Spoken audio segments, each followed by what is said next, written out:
I'm joined now by Sam Rainsy from Paris. He is a Cambodian politician and former leader of the opposition. Thank you so much, sir, for being with us here on the NewsHour today. Now, the ECCC has been criticized for acting slowly. Two perpetrators died before they could face justice. How important is it that Samphan is being held accountable? He is a main culprit of the mass killing. But there are many others culprits who have escaped justice because this court is flawed since the very beginning, because it is under the control of the current government of Cambodia, which is made up of former Khmer Rouge.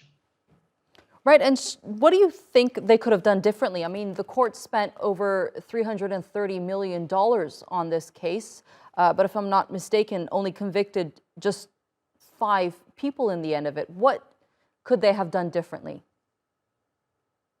At the beginning, they should ensure that the court be independent from the current government. The trial should have taken place outside Cambodia, not inside Cambodia, because inside Cambodia, the judges are under threat, intimidation of the current government. Not only the judges, but all the witnesses. Nobody dare to speak because they would point to the responsibility of some of the current leaders who are in power. What do you make of the UN's role here? Would you criticize them for not doing enough? They have been a little bit weak and a little bit, I would say, lenient, not to say complacent.